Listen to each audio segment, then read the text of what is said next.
Voilà. Bon, Ah, je vais demander, est-ce que nos amis nous entendent? Qu'une personne m'envoie un message sur QR. voilà, moi je vous entends. Tu as lancé, Dia, pour les gens. Ah, euh, ça y est, attends, ça y est. l'enregistrement, Oui, ça oui. y est, les gens nous entendent. Bon, Merci beaucoup à ceux qui ont répondu. Merci beaucoup. bon, on s'excuse. Bonjour à toutes Non, c'est et pas à grave, hein. tous. Oui, On oui, s'excuse pour les petits problèmes techniques que nous avons eus. oui. On s'excuse auprès des gens qui sont en ligne. Parce qu'en plus, par ce système de webinaire, on n'a qu'un nombre, hein, on n'a pas la liste des gens présents. Alors Et si, aujourd'hui, on a la liste, bien sûr qu'on a la liste. bon, alors moi, bon, il faut, tac, tac, tac, bon. Donc aujourd'hui, l'idée, vous l'avez lu dans l'annonce du webinaire, c'était de donner la parole à Eddy Caldi. Eddy Caldi, qui a été enseignant, qui a été militant syndical à la FEN, qui est un combattant depuis de nombreuses années pour la laïcité et qui est aujourd'hui président de la Fédération française des DDEN. Euh, Fédération nationale des DDE. oui, Fédération nationale des DDEN, fédération que Eddy va nous présenter, et il va nous aussi présenter ce que c'est que cette fonction de DDEN, et vous comprendrez pourquoi on a choisi de l'inviter pour essayer de parler des valeurs, de la transmission des valeurs de la République dès l'école primaire, puisque le champ de compétences des DDEN et spécifiquement celui du premier degré. Alors, on ne va pas discuter, je ne vais pas faire des présentations plus longues, hein.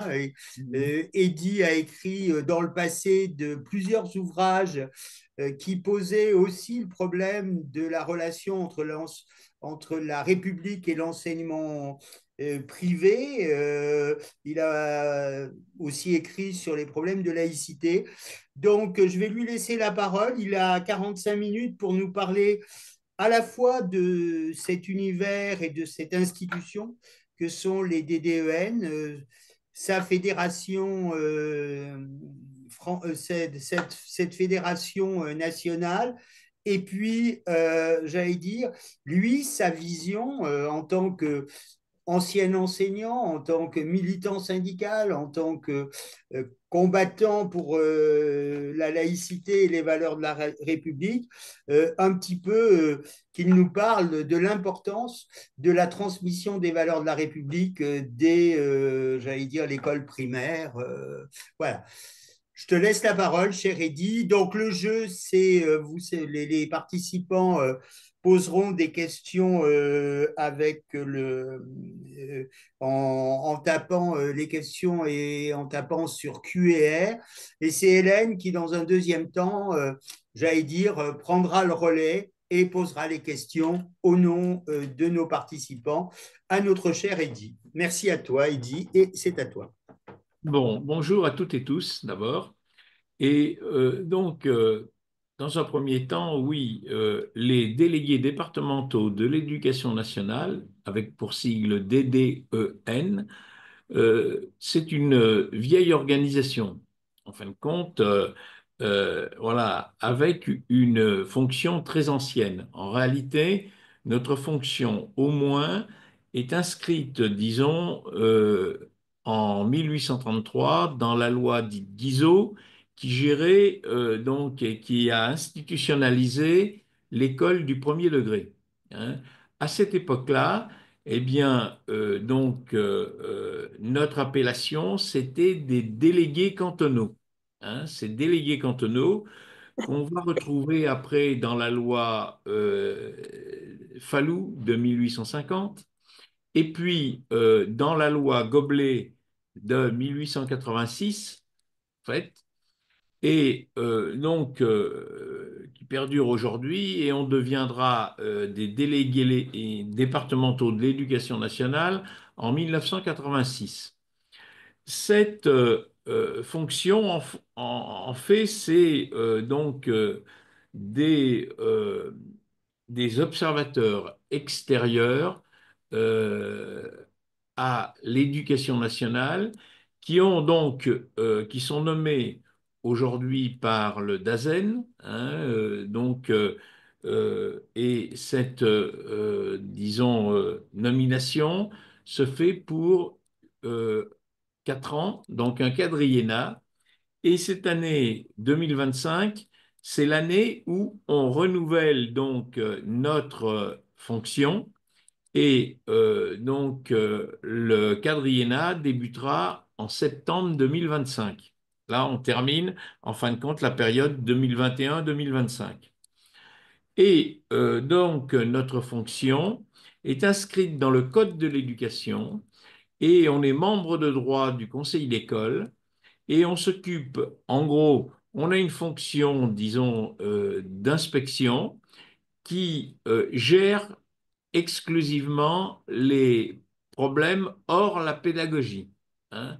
C'est-à-dire que dans notre fonction, eh bien, il y a les problèmes de bâti scolaire, de sécurité, de salubrité, de transport scolaire, de restauration scolaire, les activités avant la classe, les activités de la pause méridienne et de la restauration et les activités après classe. Donc, on a aussi, donc on est membre de droit du conseil d'école avec donc euh, droit de vote et on établit aussi des rapports annuels sur, bien, disons, la vie de l'école hors la pédagogie, hein. Voilà un petit peu cette fonction. On est implanté dans tous les départements à partir d'une union départementale, donc cette union départementale, c'est une association loi 1901, comme notre fédération est une association, donc loi 1901, et notre fédération, en fin de compte, fait adhérer des unions et des membres de ces unions. Voilà. Globalement, alors, on est la seule structure fédérale, hein. Il y a aussi dans ce département, sauf dans 2 départements, il y a une structure fédérée dans les Bouches-du-Rhône et puis dans le Maine-et-Loire. Et autrement, donc, il n'y a qu'une seule association dans tous les autres départements, hein. Voilà. Ça vient du fait qu'on a été obligé d'exclure, disons, une association dans le Maine-et-Loire pour des questions de non-respect, en fin de compte, des problèmes de gestion et des problèmes financiers, hein, voilà. Et cette association était mêlée à un certain nombre, disons, d'affaires liées, disons, au département en particulier des Bouches-du-Rhône, hein, qui est assez particulier pour ça. Donc, c'est les 2 seuls départements où on a une association fédérée, la nôtre, et puis une association qui est hors notre fédération. Voilà, hein. Euh, disons, notre activité euh, est aujourd'hui, disons, un peu différente de ce qu'elle était, disons, à l'origine. À l'origine, les DDEN étaient surtout des notables, hein, qui s'inscrivaient dans la fonction pour inscrire sur la carte de visite cette fonction de DDEN. Donc, c'était assez, disons, euh, assez fréquent. Et en 1986, eh bien, notre fonction a évolué. On ne peut pas être DDEN dans une commune où on a une fonction élective de conseiller municipal ou d'adjoint ou de maire. On peut être DDEN dans une autre commune, par exemple, où on peut être, si on n'est pas élu dans cette commune, on peut être DDEN à condition d'avoir plus de 25 ans et être de nationalité française. Voilà un petit peu les conditions. Et nous, les conditions aussi, c'est de bien défendre et promouvoir le service public d'éducation. Hein. Notre fédération, en fin de compte, disons, euh, c'est composé en 1906, un an après la loi de séparation des Églises et de l'État. Notre premier président était un sénateur, hein, voilà, les équipes aussi se succèdent. On a un congrès annuel, hein, donc on a au niveau national, bien, disons une seule employée administrative et autrement, eh bien, on a un conseil fédéral national de 27 membres et un bureau de 12 membres. Voilà un peu notre fonctionnement. Donc, on adopte chaque année, lors du congrès national, une résolution et des motions, en particulier, bon, ben, disons que sur différentes thématiques, sur la santé scolaire, sur la restauration scolaire, sur l'école inclusive, sur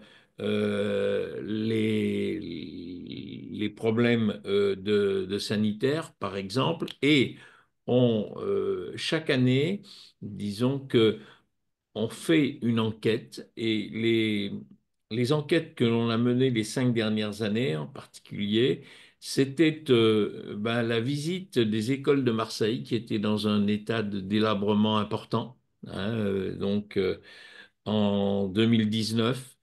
Ensuite, on a fait une enquête sur la citoyenneté et la violence scolaire en l'année suivante, en 2020. Et puis, on a fait une enquête sur les sanitaires scolaires.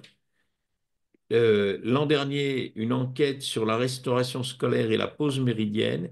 Et cette année, donc, on mène une enquête sur l'école inclusive en relation avec la page, l'association, voilà, pour les personnes handicapées, jeunes et adultes. Et donc, euh, je disais tout à l'heure, notre fonction a considérablement évolué parce que, eh bien, dans les années 84, hein, à l'époque, disons, où le gouvernement voulait, disons, mettre en place un grand service public unifié laïque de l'éducation, c'était une des propositions du président Mitterrand, hein, et il y a eu une opposition, hein, des tenants de l'enseignement privé qui ont fait prévaloir l'idée de libre choix. Cette idée de libre choix, en fin de compte, eh bien, va un peu, disons, faire évoluer le rapport à l'enseignement. Les parents aujourd'hui bien sont de plus en plus, disons, dans une approche individuelle, individualiste par rapport à l'école. Et euh, on observe en particulier à la fin des années 80, l'affaire dite de Creil, en fin de compte, où trois jeunes filles eh bien, essaient de s'imposer à l'école avec, disons, un signe religieux ostentatoire. Et donc, il a fallu 15 années pour régler un peu cette question. Pourquoi, en fin de compte, auparavant, on observait, bon, de temps en temps, effectivement, des tentatives de manifester ben, disons, euh, sa, sa situation d'usager dans l'école, mais l'école était considérée comme une institution et les règles écrites, non écrites, eh bien, s'imposaient pratiquement à tous sans qu'il y ait de contestation particulière. Et donc, à partir du moment où on est dans une relation plus individualisée, qu'on est plus un usager qu'un futur citoyen, eh bien, on essaie d'imposer ses droits, disons, d'usager à l'institution. C'est ce qui se passe, disons, en 1989 et il a fallu une quinzaine d'années pour rappeler que, eh bien, l'école avait un caractère, disons, laïque et la laïcité, c'était surtout donc pour préserver la liberté de conscience des citoyens en devenir. Alors, il y a cette évolution, hein. Après, je reviendrai plus tard parce que il y a aussi, disons, une concurrence publique-privée qui va s'organiser et qui va, en fin de compte, disons, mettre à mal la question de la laïcité et cet enseignement qui revendiquait la liberté, hein, revendique de plus en plus, disons, le financement de cette liberté. Et nous, on dit souvent chez les DDEN, eh bien, la liberté d'enseignement est tout à fait respectable. Chacun a le droit de choisir un établissement public, un établissement privé ou être enseigné à domicile. Quand il est dans un établissement privé hors contrat ou enseigné à domicile, il y a une interdiction formelle d'un financement. C'est le même principe de liberté d'enseignement et qu'il n'y a pas de corrélation entre liberté d'enseignement et l'obligation d'un financement. Mais de plus en plus, donc, eh bien, l'enseignement privé devient de plus en plus, disons, un enseignement plutôt confessionnel. Or, la loi d'ailleurs, parce que la loi ne reconnaît que des établissements privés, disons, pris individuellement les uns des autres, c'est la loi dite Debré de 59, et là, il y a eh bien une entorse à la loi, hein, par le fait que bien le, l'enseignement privé est surtout principalement un enseignement catholique à 96%, et il est géré après directement par l'Église, donc, et en relation avec le ministère, ou par le directeur diocésain en relation avec le DAZEN. On a donc cette évolution, en gros, d'un enseignement de plus en plus clérical, alors que la loi ne le reconnaît pas comme tel. La loi ne reconnaît que des établissements à caractère propre et non pas des établissements, disons, confessionnels, parce que eh bien, ces établissements confessionnels contreviennent à la loi de séparation des églises et de l'État. Et d'ailleurs, la loi avait prévu non pas de, disons, ces établissements confessionnels, mais des établissements à caractère propre. Ça, c'est la loi. Et aujourd'hui, eh bien, cet enseignement privé de plus en plus, disons, fonctionne de plus en plus en réseau et de plus en plus, disons, un fonctionnement clérical. Si bien que, donc, on constate que euh, cet enseignement, il fonctionne, disons, comme le souhaitait une loi de 1941, du 31 décembre, une loi de Pétain, qui, en fin de compte, prévoyait que l'Église catholique gérait l'enseignement privé. Voilà. Et aujourd'hui, on est revenu un peu à cette situation. Alors, il y a ce mouvement clérical, mais dans le privé aussi, eh bien, disons que la religion, c'est plus un alibi par rapport aux familles. Les familles recherchent plutôt, disons, plus un entre-soi, plus une sécurité, alors que bon, il n'est pas prouvé qu'effectivement on soit plus en sécurité dans un établissement privé que dans un établissement public. Hein, on le voit aujourd'hui, par exemple, voilà, avec les affaires du collège et du lycée Bétaram en particulier. Mais on a aussi, eh bien, disons, deux mouvements. On a une logique aujourd'hui libérale qui vise à, disons, en gros, à privatiser les établissements au nom de l'autonomie. Il y a une loi qui a été votée l'an dernier par le Sénat qui revendique l'autonomie des établissements, c'est-à-dire que cette loi vise à, disons, faire de ces établissements, disons, une entreprise et donc le chef d'établissement eh bien, recruterait son personnel. Voilà un peu cette loi. Pour l'instant, elle n'a pas été transférée à l'Assemblée nationale, mais si c'était le cas, là, il y aura un changement de nature complète du service public d'éducation. Hein, voilà. Donc, on a un mouvement inverse. D'un côté, on a un enseignement privé où on a un seul interlocuteur et un enseignement public où, en fin de compte, on fait éclater, disons, l'institution enseignement public. En fin de compte, voilà, qui était fondée voilà, sur, disons, cette idée que l'école devait aussi former un citoyen. Hein, donc, les bâtisseurs de l'école publique, non seulement Ferry, et il y a un texte très intéressant qu'on peut retrouver sur Internet, c'est, disons, l'égalité en éducation. C'est un texte de Ferry qui date de 1870, bien avant qu'il ne soit ministre. L'égalité en éducation, c'est ce qu'il va mettre en œuvre après et qui, en fin de compte, ce principe, il va le décliner entre trois principes, l'obligation scolaire, hein, la gratuité et la laïcité. Hein. C'est les lois dites Ferry de 1881 jusqu'à la loi Goblet de 1886, du 30 octobre 1886, hein, qui d'ailleurs mentionne explicitement notre fonction de délégué cantonal dans cette loi de 1886. Mais notre fonction de délégué cantonal était, je le disais tout à l'heure, déjà inscrite dans la loi de 1833, hein, qui régit l'enseignement du premier degré, et la loi Fallou qui régissait le second et le premier degré aussi.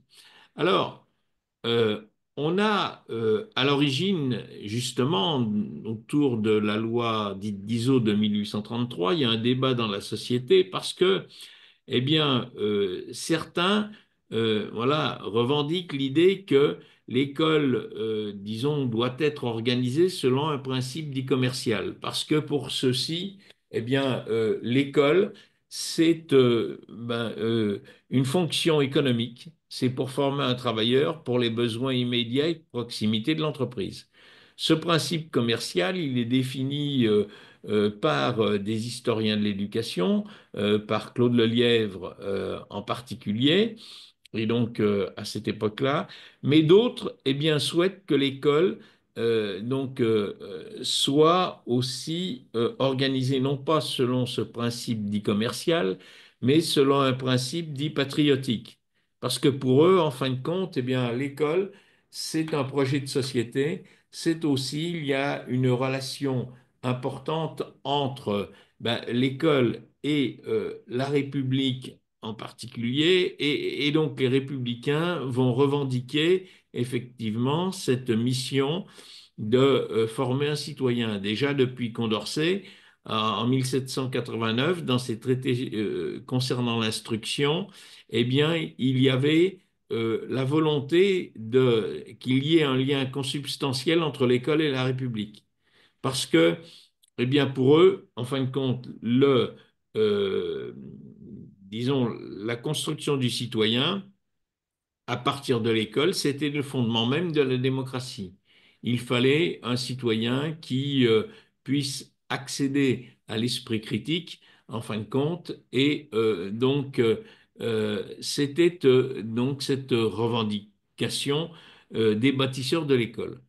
Aujourd'hui, cette revendication, elle a été plus ou moins oubliée et donc après les attentats en particulier de 2015, il y a cette volonté de former une réserve citoyenne en particulier, hein, et donc de faire que l'école eh bien, disons, se recentre sur cette fonction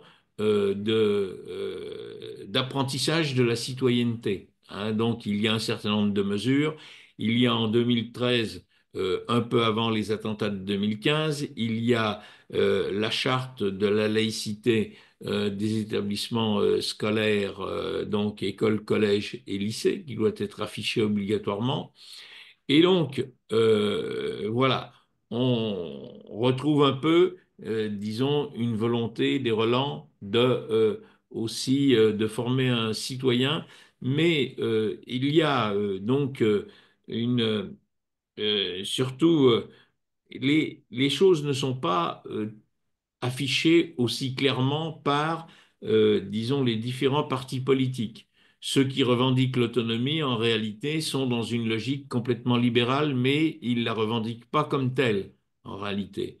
Et puis, bon, ceux qui sont dans une logique cléricale aussi, la revendiquent pas comme telle, mais donc aujourd'hui, l'école privée, il y a, disons, une demande plutôt, disons,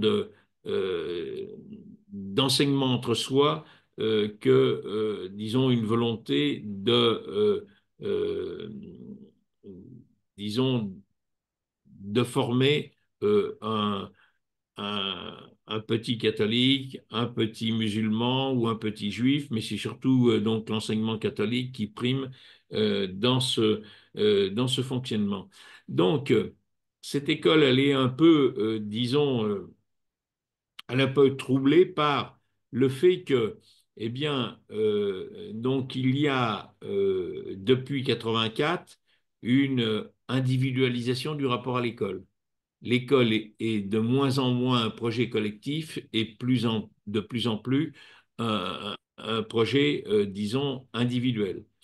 Et puis surtout, celui qui a, hors le code de l'éducation, hors la loi même Debré, qui a été contestée d'ailleurs par les laïcs, par une pétition relativement importante, disons, en 1960, qui a réuni plus de 11, plus de 10 millions, près de 11 millions de signataires.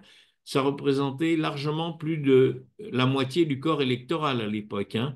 Et c'est une pétition qui était, disons, constatée par huissier pour des adultes exclusivement, donc qui avaient 21 ans à l'époque. Donc cette pétition n'a pas fait bouger les choses et en fait, eh bien, il y avait la revendication, là, disons, d'un service public laïque, dans la mesure où aussi ce service public laïque, il était euh, surtout, c'était une gestion tripartite avec d'un côté l'administration, les usagers et les personnels, hein. Et c'est aujourd'hui un peu contesté par ceux qui revendiquent l'autonomie, hein. Ils sont dans une autre logique. Ce service public, eh bien, il est là aussi pris par l'individualisation du rapport à l'école à partir euh, à partir de 1984 en particulier. Et notre fonction de DDEN qui, donc, euh, nos collègues qui nous ont précédés se disaient des amis de l'école, en réalité. Et aujourd'hui, on est plus dans une posture de médiateur parce que, eh bien, dans cette logique, en gros, de consumérisme, on est souvent sollicité par des petits et des grands conflits et parce que je disais tout à l'heure que, en fin de compte, auparavant, quand on est dans une institution, les règles écrites, non écrites s'imposent à tous. Quand on est dans un service et dans un service où on se considère plus comme un client, eh bien, on va, en fin de compte, essayer de faire prévaloir ses droits. C'est pour ça que émerge à partir de, je le disais tout à l'heure, à partir des années 89, l'affaire dite du foulard islamique, hein, voilà. Alors, je pense que là, cette évolution met d'ailleurs à mal, y compris la laïcité à partir de ce moment-là. La laïcité est mise à mal parce que effectivement, il y a des organisations historiquement laïques qui euh, il y a des divergences quant à la solution à adopter pour, disons, la question de des signes religieux ostentatoires. Et donc, on va mettre 15 ans, hein, jusqu'à la loi du 15 mars 2004 pour régler cette question-là dans l'école, avec des divergences profondes entre des associations telles que celles, disons, qui sont des associations de parents d'élèves, ou des associations qui gravitent autour de l'école, comme la Ligue de l'enseignement, et il y a des divergences assez conséquentes entre ces mouvements qui, c'est à partir de là, disons que aussi, eh bien, disons, le principe de laïcité, il est interprété de façon différente. Pour certains, eh ben, la laïcité et ceux qui, voilà, maintiennent le cap, donc pour eux, c'est une liberté fondamentale, c'est d'abord la liberté de conscience, en fin de compte, hein, cette liberté de conscience, et surtout pour des citoyens de devenir. Et donc, pour eux, il est important de préserver la liberté de conscience des jeunes qui ne sont pas encore majeurs, alors que d'autres, eh bien, militent ils considèrent la laïcité comme une liberté exclusivement individuelle et non pas comme une liberté aussi collective. En réalité, la loi de 1905, elle pose bien la question de la liberté individuelle. D'abord, donc, la République assure la liberté de conscience, c'est la première phrase de l'article 1, voilà, et l'article 2, elle, la République, garantit le libre exercice des cultes sous réserve de respect de l'ordre public. Donc, c'est aussi cette loi de séparation, c'est aussi, disons, un, une liberté collective aussi, que certains ont oublié. C'est pour ça que pour les jeunes en particulier, hein, les jeunes des collèges et des lycées, perçoivent plutôt la laïcité comme une contrainte, en réalité, et donc comme une contrainte à leur liberté de s'exprimer ou leur liberté de se vêtir. Et donc, on a, après des divergences d'interprétation de différentes organisations par rapport à ça, et voilà, dès qu'ils, sans le dire très explicitement, mais militent encore fortement pour, en fin de compte, abroger la loi du 15 mars 2004 en particulier. Voilà un petit peu ceci. Alors, nous, dans nos activités, bien évidemment, on participe à ces débats parce qu'on a une fonction officielle, hein, en tant que DDN, mais on est aussi une association. Et notre association met en avant en permanence, disons, l'intérêt de l'enfant. Pour nous, cet intérêt de l'enfant, il est primordial. Cet enfant, en fin de compte, c'est un citoyen en devenir. Et quand on est dans un groupe, celui qui porte un signe ou celle qui porte un signe religieux ostentatoire désigne aussi ceux qui n'en portent pas, en réalité. Voilà. Et donc, pour nous, on souhaite préserver la liberté de conscience. D'ailleurs, ben, la seule interdiction qui existe, c'est dans l'enseignement, hein, au regard de la laïcité, cette loi de 2004, parce que effectivement, il s'agit là de protéger bien la liberté de conscience de l'ensemble des citoyens, pas seulement ceux dont les parents revendiquent telle ou telle appartenance religieuse.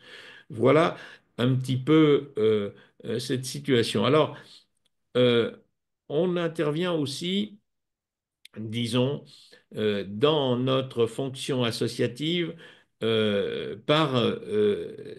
a impulsé des activités, par exemple, soit des activités, disons, pédagogiques qui sont liées en particulier aujourd'hui, à la citoyenneté, mais d'abord le plus vieux des concours, c'est un concours qui s'appelle le concours national des écoles fleuries, qui a été mise en place par notre vice-présidente de l'époque, qui était Madame Madeleine Zé, épouse de Jean Zé, donc une grande figure, hein, militante. Et donc Madame Zé était aussi une militante. en fin de compte, voilà, il y a une cinquantaine d'années, parce que notre concours, en particulier, le concours des écoles fleuries était mis en place en 1974. Voilà. Et ce concours perdure aujourd'hui, mais il a, disons, une autre fonction, c'est de sensibiliser aussi au développement durable. C'est les écoles fleuries pour un développement durable. Voilà. Et puis, en 2018, eh bien, euh, j'ai mis en place un autre concours qui, à l'origine, s'appelait Se construire citoyen. ce, cons- Ce consortium citoyen qui essayait de promouvoir les activités de citoyenneté dans des écoles, disons, y compris maternelles, hein, et primaires. Et ce concours, en fin de compte, il y a 2, 3 ans, hein, euh, on l'a, disons, renommé euh, à l'occasion en particulier d'une assemblée générale qui s'est tenue dans l'Allier, hein, où j'ai pu inaugurer avec les parents de Samuel Paty à Buxières-les-Mines une école Samuel Paty où ses parents avaient enseigné et ils avaient là donc comme élève Samuel Paty et la grand-mère de Samuel Paty était ATSEM aussi dans cette école, hein, qui a été une école maternelle et primaire. Et avec l'accord de ses parents, eh bien, on a souhaité, nous, disons, renommer notre concours et l'intituler Samuel Paty se construire citoyen. Voilà, hein, pour s'inscrire, disons, dans cette logique-là, parce que, bon, ça nous semblait effectivement un fait relativement important. Hein, voilà, c'est la première fois quand même que, disons, un enseignant est assassiné de cette façon-là pour ses activités, en particulier concernant la citoyenneté où, voilà, il était en pointe dans cette affaire-là. Et puis par la suite, il y a bien sûr l'affaire, disons, de Dominique Bernard à Arras.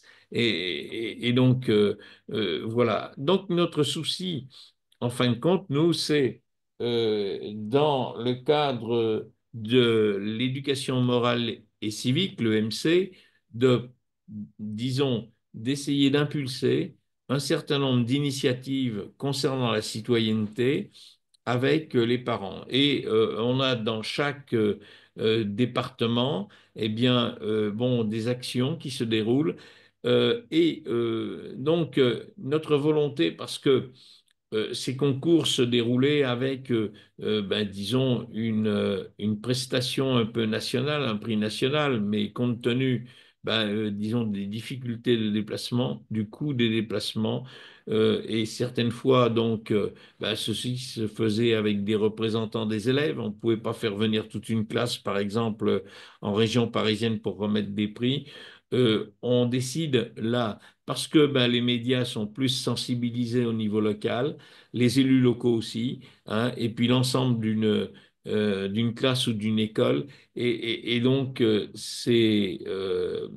Ces prix, ces prestations sont organisés dans les départements plutôt qu'au niveau national où, en fin de compte, les médias sont peu soucieux, disons, d'aider à la visibilité de ces actions dans des écoles qui sont pourtant vraiment réelles et il y a un engagement des enseignants et on y participe. On a des outils, hein, qui permettent de réaliser ceci. On a euh, des expositions, hein, sur qu'est-ce la laïcité ou la charte de la laïcité à l'école. On a des livrets, on a bon, un certain nombre d'outils, hein, voilà, qui sont illustrés. D'ailleurs, certains ont été réalisés à partir de livres. J'en fais pas la publicité parce que, en fin de compte, mon éditeur a fait faillite, mais de 2 livres, l'un qui s'appelle ABC de la laïcité et l'autre ABC de la laïcité pour les jeunes. Hein, c'est donc une bande dessinée pour les jeunes en particulier. Voilà. Mais donc, eh bien, on se sert beaucoup de ces outils ou d'autres outils qui sont fabriqués dans les départements ou donc par nos collègues enseignants. Et faut dire qu'effectivement, pour nous, DDEN, c'est une motivation, en fin de compte, voilà, cette action sur la citoyenneté. Aujourd'hui, d'ailleurs, on préfère parler de citoyenneté, on préfère parler de liberté de conscience. Moi, j'ai animé souvent disons, des actions dans des lycées surtout, et dans des lycées de façon à ce qu'on évite l'ambiguïté aujourd'hui, l'instrumentalisation du concept de laïcité, eh bien, donc on parle plutôt de liberté de conscience, de citoyenneté, en particulier auprès des jeunes, parce que le terme a été dévoyé. Et je crois qu'il a été dévoyé surtout donc déjà par des adultes qui l'ont présenté de cette façon-là. Des adultes qui, en fin de compte, ont instrumentalisé la euh, disons, la laïcité en la présentant comme, disons, de l'œcuménisme ou de l'interconvictionnel. L'interconvictionnel, c'est quand on y associe aussi des non-croyants. Mais donc, notre constitution ne reconnaît que des citoyens et non pas des groupes en réalité. Et la liberté de conscience, elle est propre à chaque citoyen. Voilà. Et autrement, c'est la liberté de conviction ou la liberté de religion qu'on met en avant. Et donc, nous, on souhaite mettre en avant, en fin de compte, la liberté de conscience parce que c'est un droit, une liberté individuelle, d'abord avant tout, même si globalement, cette liberté de conscience a pour but de, non pas, j'aime pas trop le vivre ensemble, c'est aussi le vivre et faire ensemble, parce qu'on peut vivre ensemble aussi en communauté juxtaposée, mais je crois qu'il faut aussi que il y ait donc un certain nombre de partages d'autres liens que des liens de groupe. Il y a des liens d'abord entre citoyens qu'il faut établir dans l'école. Voilà, notre fonction est pas assez connue en réalité. Et puis notre fonction, elle souffre aussi disons, d'un problème de bénévolat. Parce que, alors, faut dire aussi que euh, on ne vit que des cotisations de nos membres, surtout maintenant. On n'a jamais eu une grosse subvention. Le plus gros de notre subvention, c'était pour un budget de 300 000 euros, c'était 10 000 euros de subvention du ministère. Vous voyez, donc 3%, c'est quasi rien dans le fonctionnement d'une association. Mais, eh bien, ce ministère nous a supprimé notre subvention, c'est M. Blanquer, il y a donc à l'époque où il était ministre. Dans cette période, disons de 2017 à 2022, quoi. Et il nous a supprimé cette subvention qui effectivement, bon, est pas trop douloureuse, mais c'est regrettable, en tout cas que euh, on soit la seule, disons, organisation dont les missions sont inscrites dans le Code de l'éducation. On a une fonction officielle en réalité et qu'on ne soit pas aidé par notre tutelle. Ça, c'est voilà, quasi incroyable et on ne sait pas trop l'expliquer en réalité. Voilà pourquoi on nous a supprimé notre subvention. On l'a diminué d'abord de moitié, on a eu 5 000 euros et après plus rien du tout. Alors que, bon, d'autres associations, c'est bien pour elles, touchent des subventions mais n'ont pas une fonction, disons, aussi euh, officielle que la nôtre. Voilà un petit peu.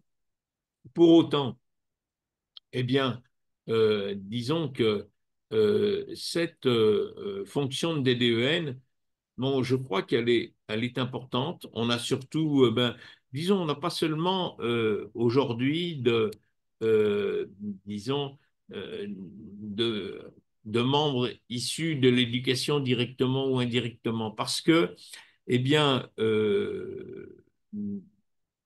à une époque, c'était presque exclusivement, disons, d'anciens parents d'élèves. Hein, la FCPE, c'était notre vivier. Et les enseignants aussi du premier degré en retraite, c'était l'essentiel de notre vivier de militants. Hein. Mais pour être D2N, il fallait être enseignant en retraite dans le premier degré ou en activité dans le second degré. Hein, voilà. Mais disons que bien aujourd'hui, les organisations enseignantes souffrent, disons, et il y a plus trop d'adhérents. Et puis surtout que dans le premier degré, eh bien, on partait il y a quelques années en retraite à 55 ans. Aujourd'hui, la retraite, c'est 9 ans de plus dans le premier degré. C'est énorme. Et donc, ceux qui sont en retraite à 64 ans dans le premier degré ne souhaitent plus, en fin de compte, devenir des DEN. Hein, voilà. Et donc, c'est plus difficile. Les parents d'élèves, eh bien, sont aussi dans une logique non plus. Les parents fédérés à la FCPE, c'était aussi un vivier relativement important pour nous des DEN. C'est de moins en moins le cas parce que les parents, je vous disais tout à l'heure, sont beaucoup dans une posture de consommateur. On observe, nous, dans les conseils d'école où on est membre, les parents se présentent comme étant le père ou la mère du petit une telle, de la petite une telle.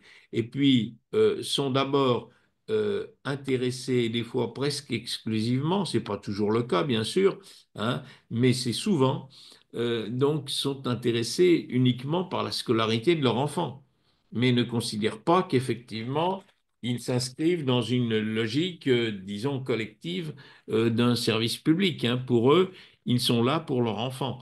Et on a de plus en plus d'associations indépendantes de parents d'élèves, et donc qui disparaissent quand leur élève a fini, quand leur enfant a fini sa scolarité. Hein, voilà un petit peu ce qui se passe. Et donc, je crois qu'on souffre beaucoup et surtout disons, de cette individualisation du rapport à l'école. Il faut dire que, bon, voilà, c'est aussi l'air du temps. Hein, dans beaucoup d'activités, l'individualisation, mais elle affecte beaucoup le système scolaire en réalité, parce que, bon, on construit sa citoyenneté aussi, bon, au contact des autres, bien évidemment. Et ça, c'est un problème quand effectivement dans une logique d'entre-soi. Et là, le, le problème aujourd'hui aussi, vous avez pu l'observer, c'est que en une année, hein, l'année 2024, on a quand même eu 5 ministres de l'éducation. 5 ministres de l'éducation. Nous, on était dans cette année-là, dans une année où, théoriquement, on a un arrêté ministériel qui définit, nous, le renouvellement quadriennal, donc qui se déroule en ce moment. On a été obligé de gérer, non pas avec le ministère, mais avec chaque DAZEN dans les départements donc essayer eh bien, d'organiser ce recrutement dans les départements et non pas à partir d'un texte national, parce que l'éducation nationale, aujourd'hui, n'a toujours pas fait paraître l'arrêté de renouvellement quadriennal qu'on est en train de mettre en place et en œuvre dans chaque département avec les DAZEN. Je crois qu'heureusement qu'on a un système administré avec, disons, des cadres de l'éducation nationale, les DAZEN, les recteurs ou les inspecteurs donc primaires avec lesquels on travaille beaucoup, eh bien, qui voilà, supportent un peu le fonctionnement. Mais il faut dire que, disons que notre système éducatif est très peu soutenu en réalité. C'est Benoît Paru qui disait il y a quelques années, en fin de compte, eh bien, l'éducation n'intéresse pas à l'Assemblée nationale, on parle plus de pêche ou de chasse que d'éducation nationale, en réalité. Voilà un petit peu ce qui se passe. Et puis, bon, je vous le disais tout à l'heure, on a un enseignement privé, confessionnel surtout, qui est piloté par l'enseignement catholique, qui, en fin de compte, eh bien, vit en marge des lois et du code de l'éducation. Voilà. Parce que théoriquement, les accords langue cloupée accordent des moyens au privé. Théoriquement, eh bien, les textes sont très clairs. Le Code de l'éducation dit, qui codifie d'ailleurs des lois fondatrices du premier et du second degré, et dans deux articles, la loi fondatrice du second degré, c'est la loi Fallou, même si ce n'est pas une loi laïque, elle est considérée comme telle. Et puis, du premier degré, c'est la loi dite Goblet du 30 octobre 1886 qui est considérée comme fondatrice. Il y a deux articles. L'article 17 de la loi Fallou et l'article 2 de la loi Goblet qui disent la même chose. Il y a des écoles qui sont fondées et entretenues par la puissance publique, fondées et entretenues, donc l'investissement et le fonctionnement, et qui prennent le nom d'école publique. Et il y a des écoles qui sont fondées et entretenues par des particuliers ou des associations qui prennent le nom d'écoles privées. Eh bien ça, c'est le principe juridique, même s'il est plus aujourd'hui revendiqué politiquement, à école publique, fonds publics, et école privée, fonds privés. Ce principe juridique fait que, théoriquement, il est obligatoire de passer par une loi pour déroger à l'interdiction de financement de l'enseignement privé. Eh bien, depuis Jack Lang, eh bien, on se dispense de ça et on passe un accord entre le secrétaire général de l'enseignement catholique qui représente la conférence épiscopale et puis le ministre qui gère en fin de compte des moyens. Si bien que on a financé là une association qui s'appelle Formeris, qui est une association catholique dans laquelle siègent, disons, voilà, les représentants de l'Église au niveau national, des évêques au niveau local. Formiris assure la formation des écoles privées, qu'elles soient catholiques, juives, musulmanes ou non confessionnelles. Voilà, toutes les écoles privées sont gérées par l'enseignement catholique au niveau de la formation des enseignants. Donc, on a là, en fin de compte, une aberration. Aujourd'hui, on célèbre le 120e anniversaire de la loi de 1905.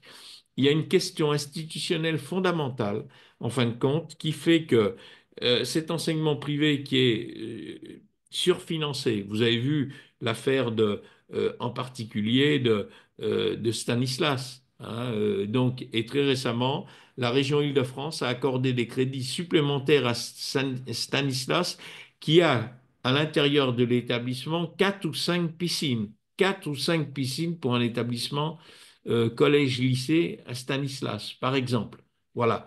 Et là aussi, où aujourd'hui on a un problème de mixité sociale, c'est donc en particulier euh, l'indice de positionnement social qui a été dissimulé pendant des années, hein, qui est apparu à la fin des années 2022, hein, qui est publié maintenant, mais qui montre que un public socialement favorisé se retrouve de plus en plus dans l'enseignement privé, hein, et donc le public défavorisé se retrouve en plus grand nombre largement dans l'enseignement public.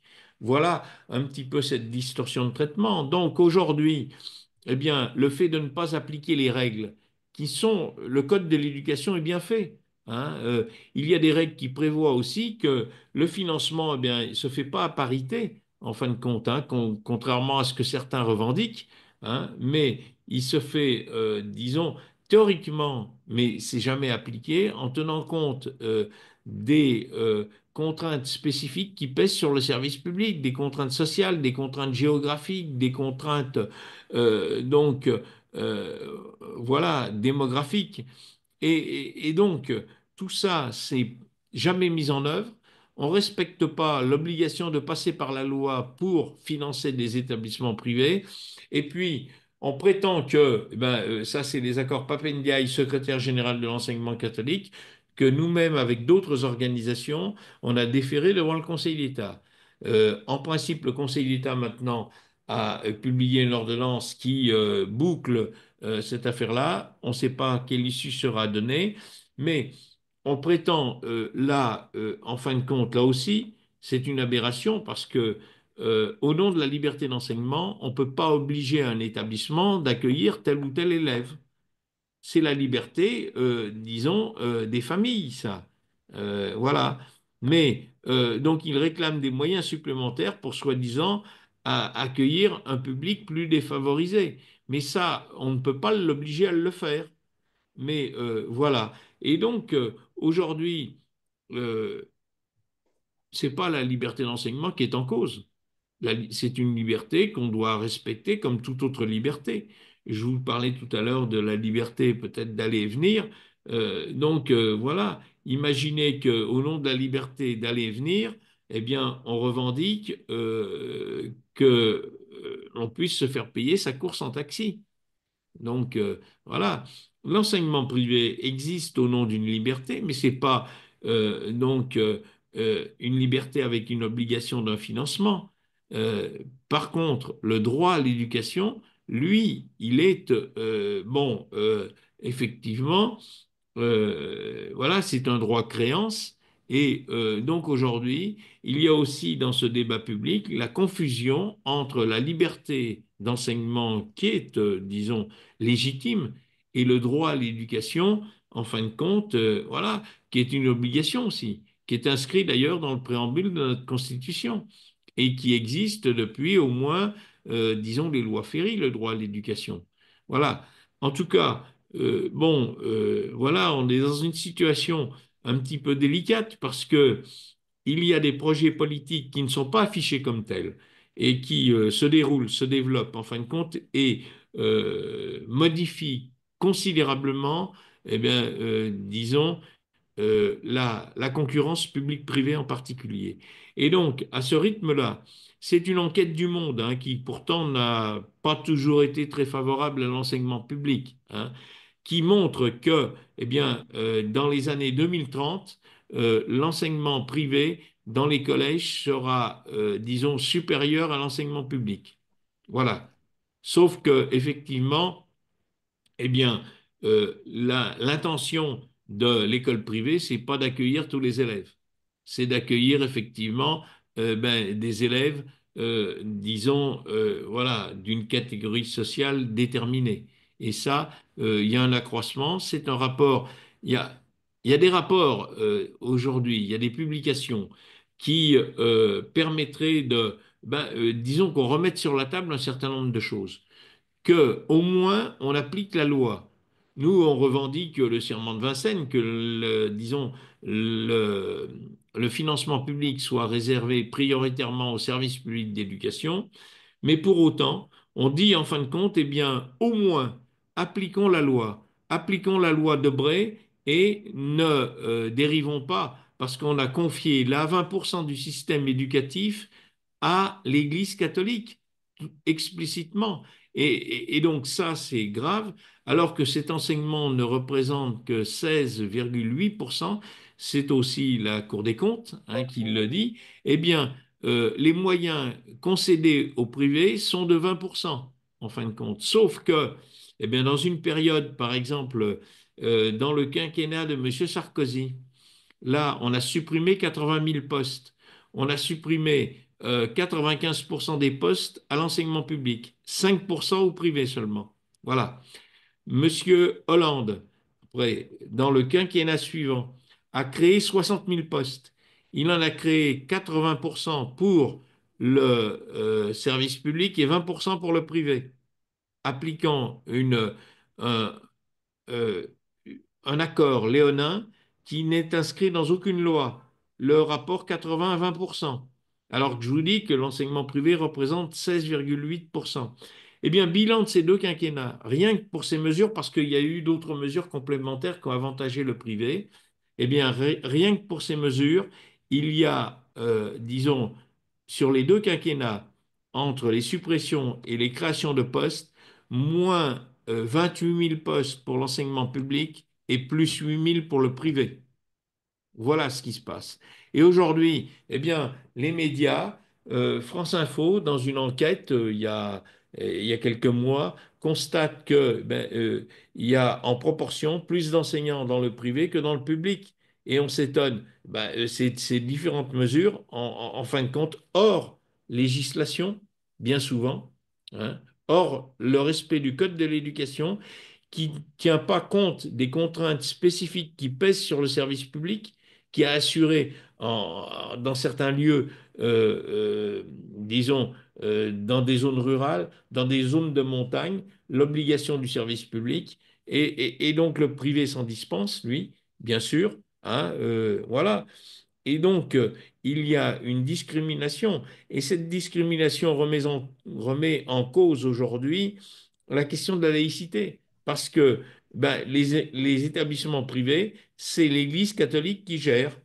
Dans l'affaire Bétara, mais je ne veux pas, disons, profiter de cette affaire-là, mais on remarque qu'en réalité, bien, euh, on n'interroge pas le directeur diocésain, on n'interroge pas l'évêque, aucun des médias, en réalité. C'est eux qui ont toutes les informations nécessaires. C'est eux qui ont embauché les personnels dans l'internat, qui n'ont jamais pris les mesures d'exclusion, en réalité. Et puis, bon, c'est quand même assez paradoxal qu'un ministre de l'époque, et puis qui était aussi président du conseil départemental, disent qu'ils n'étaient pas au courant de ce qui se passe. Le conseil départemental finançait le collège Bétarame. Donc, Je vais t'inviter à conclure parce qu'on a oui, largement dépassé les 45 minutes. Mais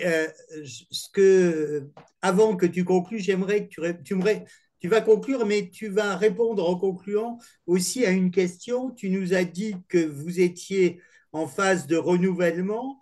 oui. Est-ce que si parmi les gens qui nous écoutent, certains se sentaient l'âme de devenir un DDEN avec tout le combat que tu nous as fait partager, est-ce qu'il en est encore temps ou est-ce qu'il Ah faut oui, attendre dans 4 totalement. ans?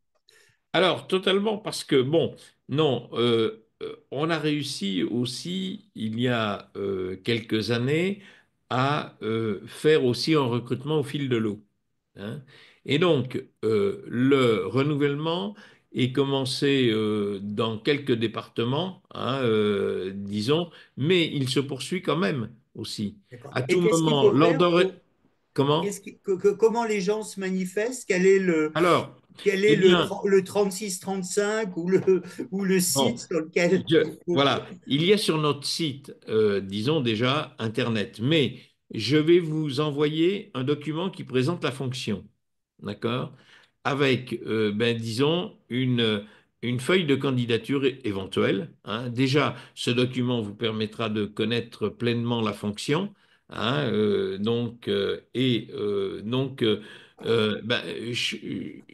j'ai ton adresse mail, Bernard, je te l'envoie, hein. et Et je donc, ferai suivre. Je et ferai tu feras suivre aux gens suivre. de la commission Voilà. éducation et Mais aux gens de la liste que nous avons là. voilà. Moi, je pense que c'est une activité, en fin de compte, qui est de plus en plus nécessaire, comme je le disais tout à l'heure, parce que, en fin de compte, bon, on joue beaucoup ce rôle de médiateur, en particulier parce que euh, on a, disons, un certain nombre de retraités, hein. C'est plus facile pour un retraité, disons, quoique c'est pas très chronophage. En réalité, on a 3 conseils d'école, un rapport de visite et puis des réunions associatives, hein. Mettons dans une année 7 à 8 réunions de 2 heures. Un conseil d'école, c'est 2 heures, quoi, maximum, hein. Mais je pense que c'est aujourd'hui de plus en plus nécessaire.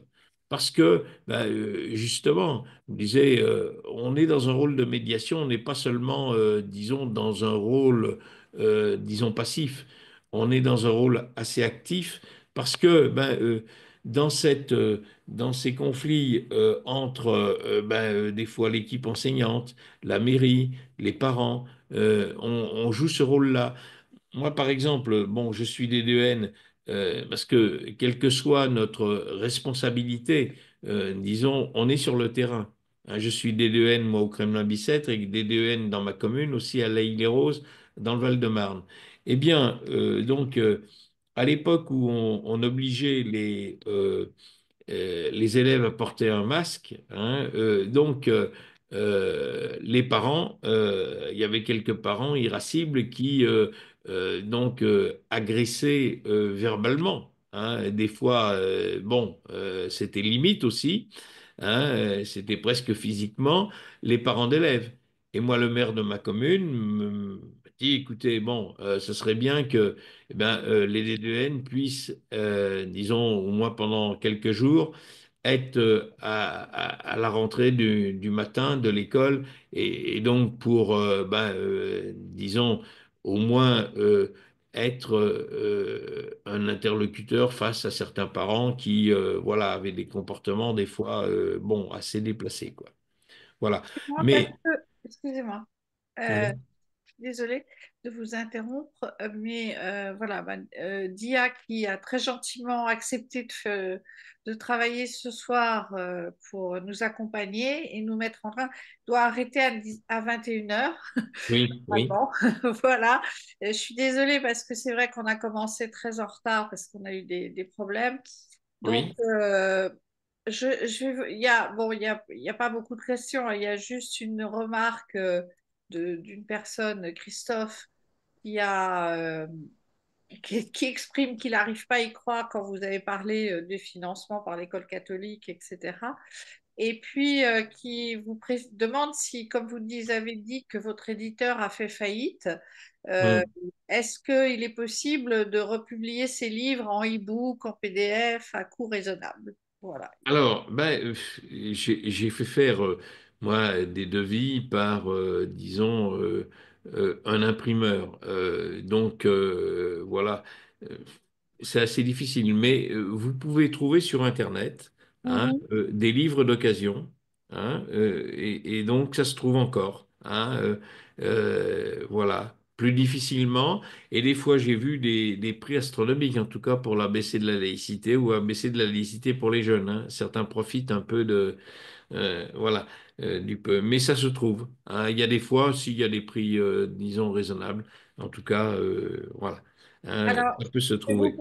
je vais vous poser la dernière question. Je suis désolée de Mhm. Joseph qui pose, enfin qui pose pas une question, qui est une phrase un peu tronquée. Comment le DDEN, pardon, est confronté aux fermetures de classe? Alors, bon, eh bien, disons que théoriquement, là, on soutient souvent des collectifs de parents, d'enseignants, hein. Mais en tant que tel, disons, on ne souhaite pas être des lanceurs d'alerte. Notre fonction, c'est surtout, disons, une fonction, en fin de compte, qui essaie d'informer sur des difficultés. Et par exemple, quand on a visité les écoles de Marseille, bon, vous imaginez un peu. Et je pense que Bernard, tu connais la situation, sans doute, hein? Voilà. Et je vous enverrai. Et donc, aujourd'hui, les élus marseillais nous remercient du travail qu'on a pu fournir parce que, bon, on a visité 375 des 460 écoles de Marseille et on avait dénombré 114 reconstructions, hein, d'écoles. Et eux, on en dénombrait 180, je crois, là, hein, mais on n'avait pas visité toutes les écoles, hein. Et en tout cas, se servent de nos rapports, hein, de l'époque. Ils nous remercient. On travaille, disons, souvent avec eux. Ils nous appellent, hein, souvent, hein, voilà. Ils ont fait un gros travail aussi sur la restauration scolaire et à partir aussi des enquêtes qu'on a pu fournir, mais ils ont pris la mesure là-bas un peu de cette activité sur Marseille en tout cas. Voilà. Nous, bien sûr, je crois que, je vous ai dit, c'est relativement important, hein. Si on veut effectivement être un citoyen responsable, eh bien, c'est bien de venir nous aider parce que, bon, je crois que l'école en a besoin, hein. Et donc aujourd'hui, si on veut corriger un peu l'éclatement de cette société, ça passe d'abord par l'école. Et donc, je crois que ce rôle de la citoyenneté, et donc vous en êtes tous conscients, hein, j'en suis certain, parce que bon, je connais un petit peu la LICRA, on est dans la même organisation, le collectif laïque national en particulier. Hein, bon, moi, j'ai travaillé avec beaucoup de militants de la LICRA qui, dans le temps et même depuis, la question disons, de l'affaire de Creil, hein, avec des militants qui a eu des responsabilités à un moment aussi dans l'éducation, donc Alain Sexig, hein, qui est un ami, donc je connais depuis longtemps, hein, qui a bossé auprès de vous, et je pense qu'il y a chez vous, eh ben, je l'espère, des militants qui pourront nous rejoindre, hein, donc voilà, et ça serait une bonne chose qu'on puisse continuer disons, dans l'action, à travailler ensemble.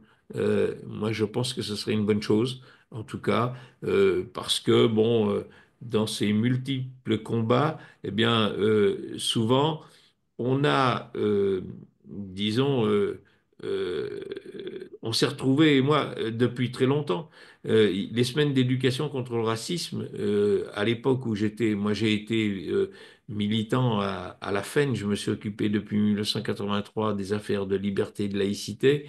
Eh bien, on travaillait avec la Ligue de l'enseignement et d'autres associations, SOS Racisme ou d'autres. Il y avait aussi donc la LICRA.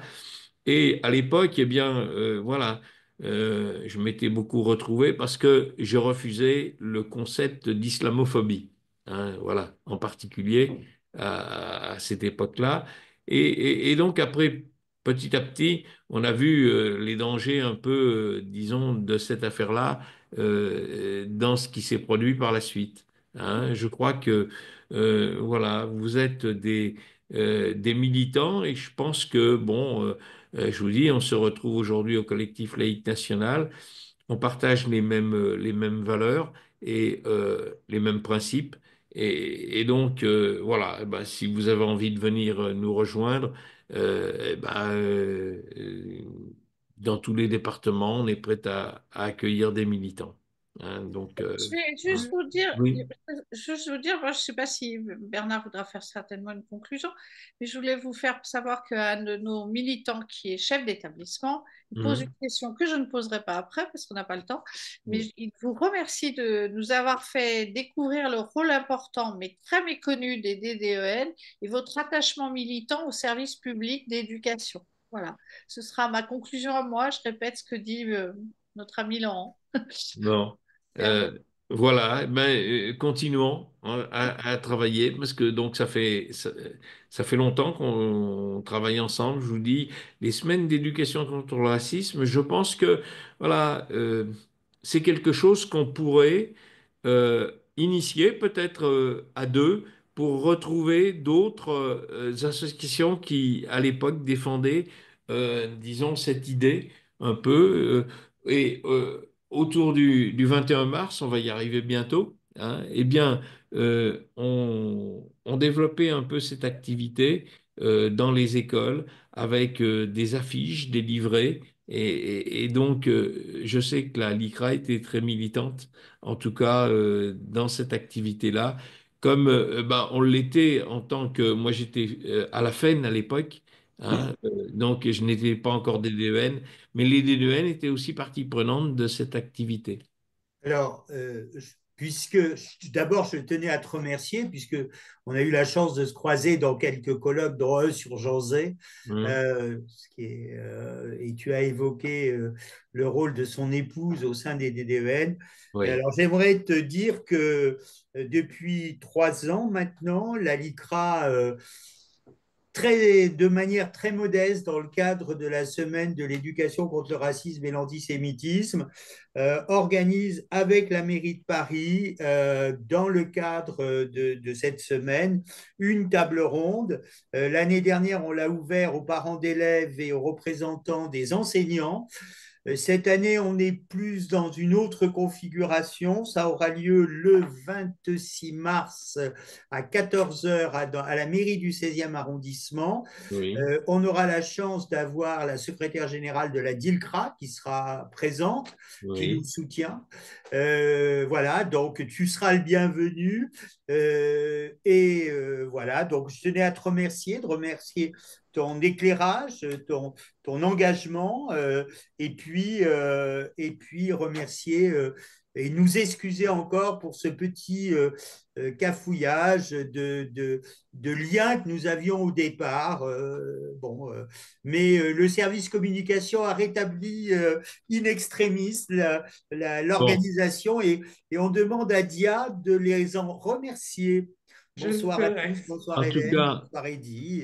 voilà, Et moi continuons le combat.